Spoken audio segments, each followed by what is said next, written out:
What food has made you wonder, how did our ancestors discover that this was edible? Pufferfish. Generally they are extremely poisonous to humans and will cause paralysis or death. However, you can eat it if properly handled. How many people had to die to figure out which parts could be consumed and how they needed to be prepared? You still occasionally see people getting sick from eating it at restaurants now. If I recall correctly, I think I once read chefs who use it in Japan must take a written examination regarding the proper food care when handling it before being able to serve it. Absolutely wild to think people take the risk to eat it. Dudes, who the FCK cracked open a durian and decided that yes, I will eat the thing that smells of dead and onion. Some people, strangely, aren't bothered by the smell. It does smell a little iffy to me but not horrendous like it does to others. And it's delicious. My spouse can't even be within line of sight of one without gagging. And I have the much more sensitive nose of the two of us. Cheese. So much had to go into that to even figure out how to make it. Starting with who learned to get the milk from the cow. Also, butter. If I smash this liquid milk with a hammer for 4 hours I'll get some lovely butter. Coffee. Legend has it that it was goats. A farmer noticed his goats acting differently when eating a certain cherry. And somehow, processing, roasting, and grinding the beans to drink became quite a popular thing. That's correct as far as I'm aware. An Ethiopian goat farmer in the 9th century noticed his goats became more energetic after eating the coffee cherry.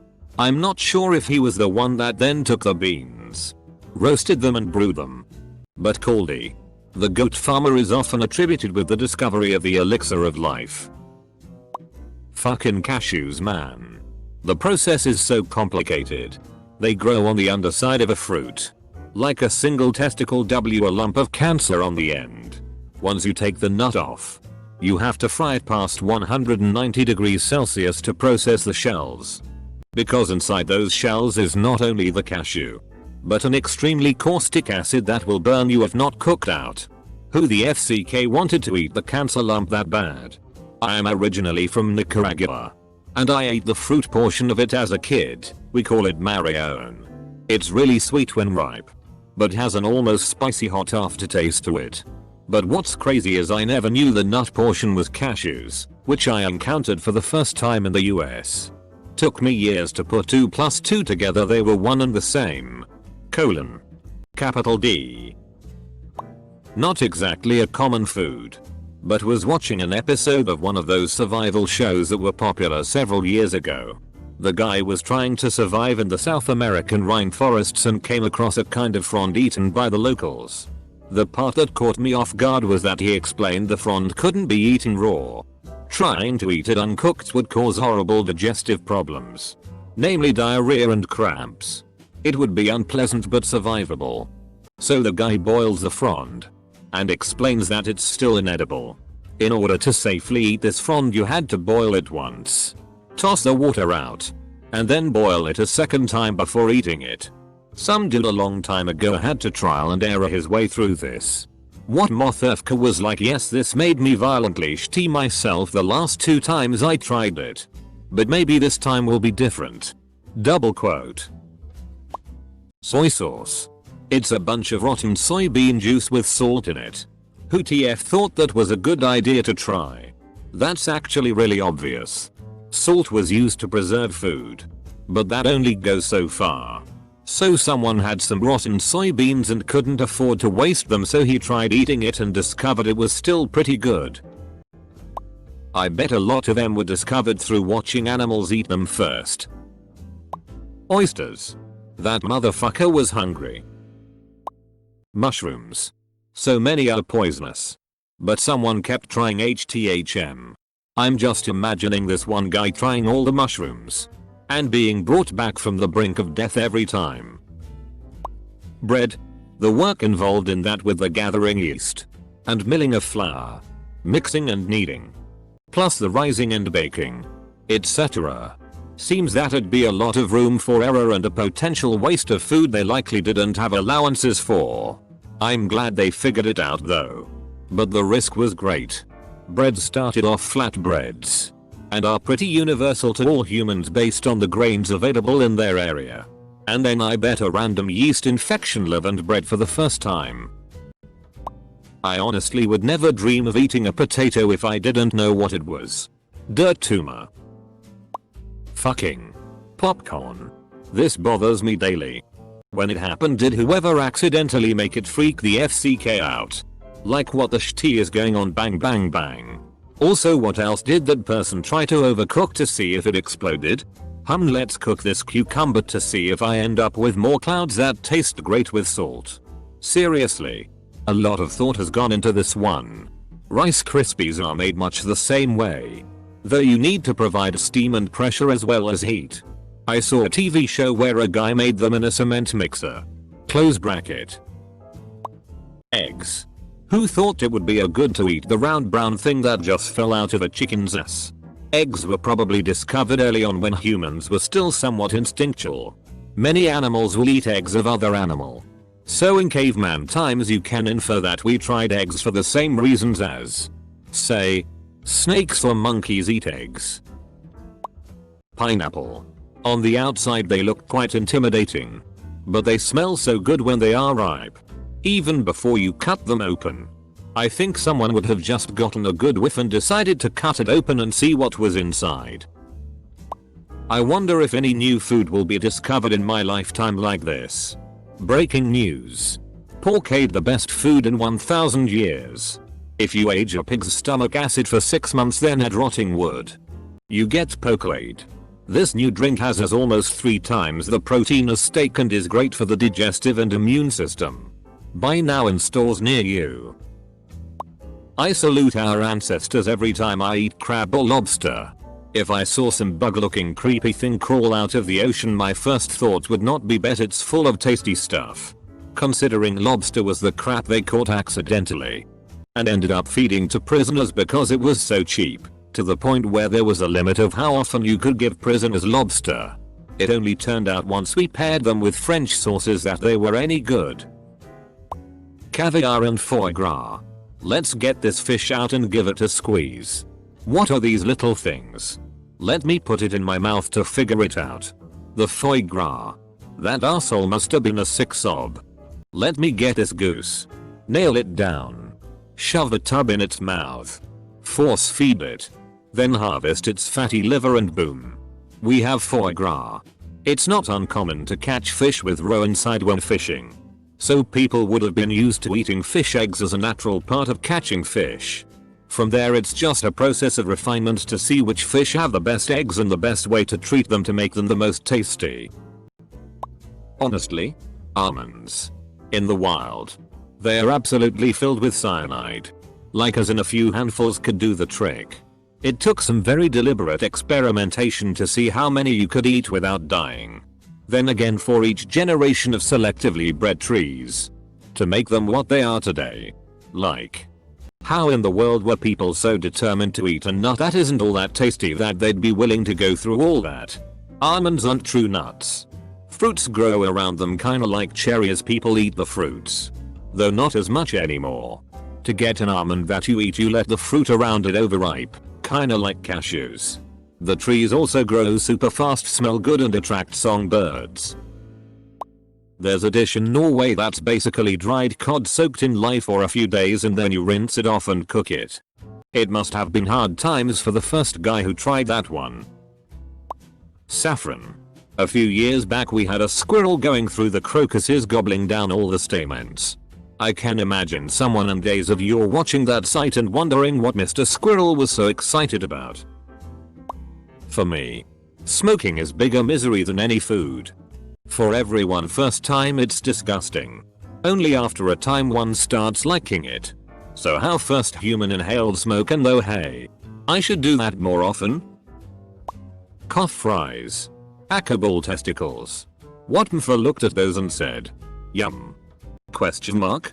It used to be very common to eat every part of an animal and let nothing go to waste. It's still very common in many parts of the world. I wondered how they realized that some animals you can eat and some you can't. Like why cows and not skunk or any other mammal. I don't think there's any real reason you can't eat a skunk outside of the fact that they stink and it isn't very economical. Meringue. Who thought I'm gonna stand here and vigorously whisk this egg for like 10 minutes? Just in case something cool happens. But just the whites. No pesky yolks for me. Tomatoes.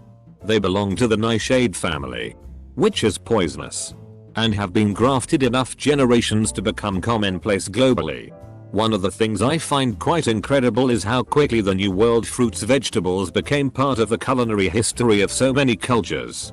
Both tomatoes and potatoes originated from North America, and yet they're absolutely intertwined with the food history of much of Europe, India, and so forth. Just 600 years ago, they had never been heard of. Coffee. I'm imagining a conversation like, try this. I found these beans, then I roasted them and crushed them into a fine powder and then soaked them in hot water and then filtered the grounds out.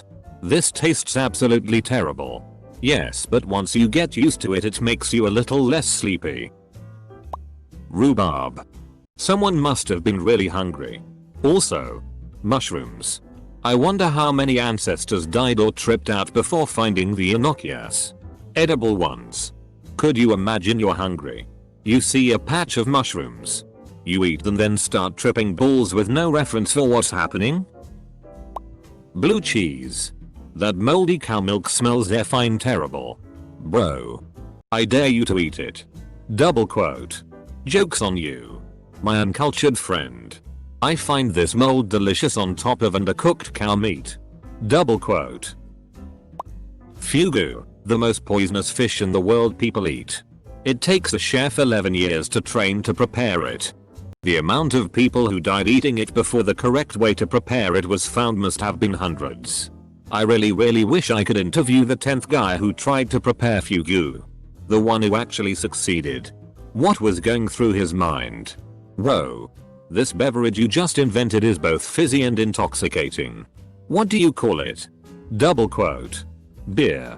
Double quote. Great. Hold my beer and watch me prepare and eat this deadly fish. Double quote.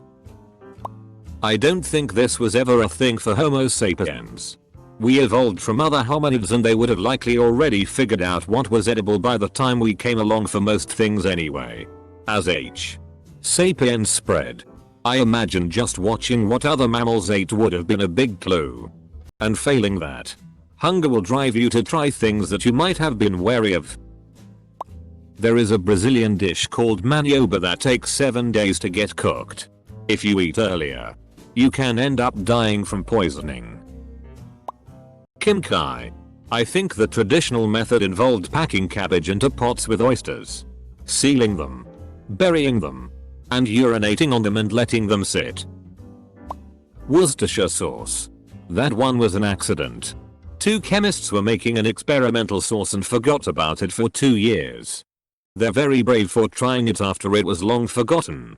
But I'm glad they did. My burgers would never be as good without it. Spices. Who decided to take seeds from random plants and grind them up into powder? And then, how did they figure out what proportions of different spices would make foods taste better? Like if someone just gave me a handful of turmeric or cinnamon. If I ate it, I'd be like, that's disgusting. No way I'm adding that to my food. Yet someone decided they were gonna keep mixing and matching them until they created culinary masterpieces. Sardinian maggot cheese, puffer fish sushi and century eggs. My heart goes out to whoever was hungry enough for the trial and error lunches. It took me a couple tries to get a good mozzarella when making it at home. And after every failure all I could think was, how the hell did people do this without everything I have right now? Maple syrup. Let's cut a hole in this tree and boil the crap out of the stuff that comes out for, like, a couple days. Maybe we can eat that. Beer. Someone thousands of years ago thought really long and hard about making barley into a drink. Or it sat out long enough and fermented. And they decided to take a little swig and enjoyed themselves. Barley wine has been around since prehistoric times. It's what you get if you mix barley with water and let it sit around for a long time. The key innovation with beer was adding hops to it to make it bitter and more easily preserved. Durian fruit. Let's go trot a heavily spiked shell. And fast what smell like a rotting pond with a dead deer in it. Rotting pond with a dead deer in it is possibly the closest description that I have heard for the smell. And I'm Chinese, that smell has driven me out of buildings to retch. Jello. Gelatin is made by boiling cartilage and was eaten because when people were hungry they ate everything. Many tribal and subsistence people still do. Sweeteners and fruits were added to make it more palatable for posher people and it was used as a binder for other foods and treats. In the early 20th century some dudes figured out how to dry gelatin and make it more available to people that don't harvest animals all the time. Add sugar and fruit. Boom. Jello.